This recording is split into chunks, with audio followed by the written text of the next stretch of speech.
जो लोग कल बैठकर हिमायती बन रहे थे पिछड़ों की, दरअसल उन्हें पिछड़ों से कोई लेना देना है नहीं। अगर होता तो इस बैठक को और व्यापक बनाने की कोशिश की जाती।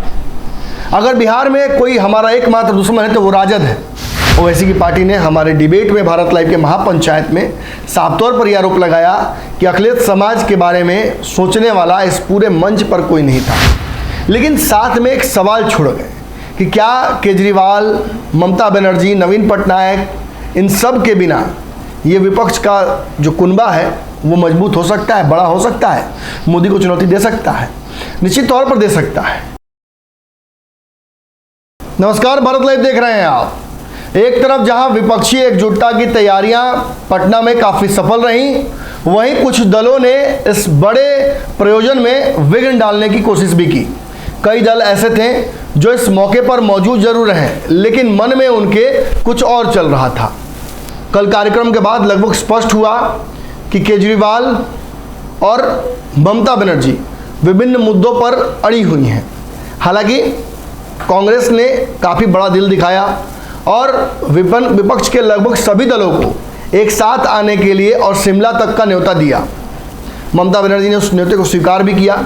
नीतीश कुमार और लालू यादव ने सबकी हौसला अफजाई की, लेकिन अंततः परिस्थितियां घूम फिर कर वहाँ पहुँची जहाँ से विभिन्न चैनलों पर, विभिन्न बड़े बड़े देश के टीवी चैनलों पर यह डिबेट होने लगा कि विपक्ष एकजुट नहीं है।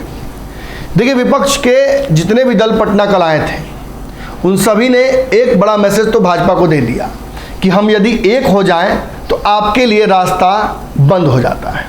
लेकिन सबसे बड़ा सवाल फिर वही खुल के आता है कि क्या ये कभी भी एक हो पाएंगे? निश्चित तौर पर ये एक हो सकते हैं, लेकिन उसके लिए सभी को थोड़ी थोड़ी महत्वाकांक्षाओं को कम करना होगा।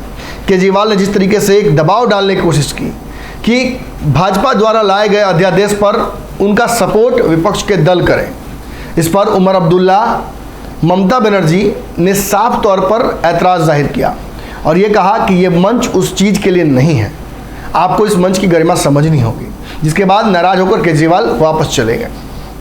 लेकिन साथ में एक सवाल छोड़ गए कि क्या केजरीवाल, ममता बनर्जी, नवीन पटनायक, इन सब के बिना ये विपक्ष का जो कुनबा है वो मजबूत हो सकता है, बड़ा हो सकता है, मोदी को चुनौती दे सकता है? निश्चित तौर पर दे सकता है, लेकिन उसके लिए इसे और बड़ा होना होगा, और व्यापक होना होगा, और समावेशी होना होगा। मायावती, ओवैसी और राजभर को जिस तरीके से नहीं बुलाया गया था, इस पर भी सवाल खड़े हो रहे हैं। ओम प्रकाश राजभर के बारे में कहा जाता है कि बिहार के सासाराम के क्षेत्र में, जो पूरा काराकाट का इलाका है, उस क्षेत्र में किसानों का एक बड़ा सेंटिमेंट उनके साथ है, उनके समाज के लोग भी अच्छे खासे हैं। लेकिन बीते दिनों किसान समागम एक जो हुआ था, जिसमें बिहार में जो पूर्व मंत्री कृषि के सुधाकर सिंह थे, जिनका नीति से छत्तीस का आंकड़ा चलता रहता है, उनके आह्वान पर वो वहाँ आए थे, इसलिए उन्हें यहाँ आने से रोक दिया गया। इस मंच पर आने के लिए वो तैयार थे, लेकिन उन्हें मौका ही नहीं दिया गया। निश्चित तौर पर यहाँ एक बड़ी चूक हुई। मायावती को जिस तरीके से नहीं बुलाया गया, दलितों में एक नाराजगी है कि आखिर मायावती ने ऐसी क्या गलती कर दी जिसकी वजह से वो यहाँ आना डिजर्व नहीं करती हैं। जब नीतीश जैसे लोग जो भाजपा के साथ बार बार जाते हैं, वो इस मंच के कन्वेनर तथाकथित रूप से हो सकते हैं, तो मायावती की गलती क्या थी? बिहार के पिछड़ों में एक नाराजगी है और भाजपा इसे बुलाने में लगी हुई है। लेकिन सबसे बड़ा झटका यदि लगा है किसी को, तो वो ओवैसी को लगा है। ओवैसी देश के विपक्ष की एक बड़ी पार्टी हैं। बिहार में उनका बड़ा हस्तक्षेप था, राजद ने उनके विधायकों को तोड़ लिया। लेकिन इस बात को इनकार नहीं किया जा सकता है कि अभी भी ओवैसी का सीमांचल के इलाकों में एक बड़ा जनाधार है और वो फिर तख्ता पलट सकते हैं सीमांचल का। निश्चित तौर पर इसकी वजह से भी इस बैठक में ओवैसी का रहना जरूरी था। लेकिन विपक्ष के दलों ने, जो चेहरे सामने आप देख सकते हैं, इन्होंने ओवैसी को यहाँ बुलाना जायज़ नहीं समझा। केजरीवाल की नाराज़गी, ओवैसी का ना आना, ममता बनर्जी का नाराज़ होना, मायावती का न्योता नहीं पहुँचना, राजभर का इंतज़ार करते रहना, ये सब इस बात का इशारा है कि विपक्ष एकजुट होने को लेकर बहुत सारी जगहों पर कमज़ोर है। लेकिन अब नीतीश कुमार का बिहार से ही विरोध शुरू हो गया है। ओवैसी की पार्टी ने हमारे डिबेट में भारत लाइव के महापंचायत में साफ तौर पर यह आरोप लगाया कि अखिलेश समाज के बारे में सोचने वाला इस पूरे मंच पर कोई नहीं था। आज तो उन्होंने प्रेस कॉन्फ्रेंस करके ये दावा किया है कि बिहार में जो गठबंधन करने की कोशिश की गई देशव्यापी, इसमें कई कमियां हैं। इसमें सिलसिलेवार तरीके से दलितों और मुसलमानों को विक्टिम बनाया गया है। तुष्टीकरण के तहत हमारा वोट चाहिए इन्हें, लेकिन हमें जब समावेश करने की बात आती है तो ये मंच अपना दिल बड़ा नहीं कर पाया।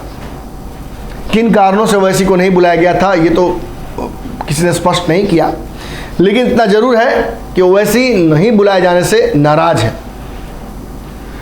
ओवैसी के बिहार के प्रदेश अध्यक्ष अख्तरुल इमाम इस बात को लेकर काफ़ी संजीदा है। उन्होंने प्रेस कॉन्फ्रेंस करके आज खुलासा किया है और ये कहा है कि सिख, दलित, अक़लियत, इस समाज से कोई सरोकार नहीं है इस गठबंधन को। जो लोग कल बैठकर हिमायती बन रहे थे पिछड़ों की, दरअसल उन्हें पिछड़ों से कोई लेना देना है नहीं। अगर होता तो इस बैठक को और व्यापक बनाने की कोशिश की जाती। अगर बिहार में कोई हमारा एकमात्र दुश्मन है तो वो राजद है। राजद ने हमारे विधायकों को तोड़ा। नीतीश कुमार ने कभी भी हमें उस जगह नहीं रखा जहां से हम अपनी बात रख सकें। तो कायदे से हमारा दुश्मन तो जितना भाजपा है उतना ही, बल्कि अब तो उससे कहीं ज़्यादा राजद और जदयू है। इस गठबंधन में किसी दल ने भी हमारी हिमायत नहीं की। हम बिहार में चुनाव लड़े, हमने बिहार में अच्छा रिजल्ट लाया, हमारे विधायक तोड़े गए, सब कुछ हुआ, लेकिन इस समावेश में जो लोग बैठे हुए हैं वो भाजपा के साथ कई बार खुलकर आ चुके हैं और हमें बी टीम बोला जाता है। अख्तरुल इमाम ने जो आरोप लगाए हैं, इससे नीतीश कुमार का बिहार में ही तख्त डोलने लगता है। जहाँ एक तरफ देशव्यापी गठबंधन बनाया जा रहा है, वहीं बिहार में ही बिहार का ही एक दल, विपक्षी दल, नीतीश कुमार को सिरे से रिजेक्ट करता है।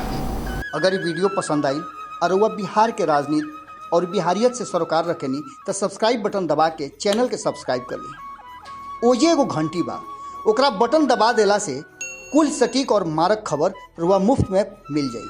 अगर रुआ पत्रकारिता के हमनी के नया प्रयोग में सहयोग कर चाहतानी तो ज्वाइन बटन दबा दी। पेटीएम नंबर नोट कर ली 9386816700। धन्यवाद।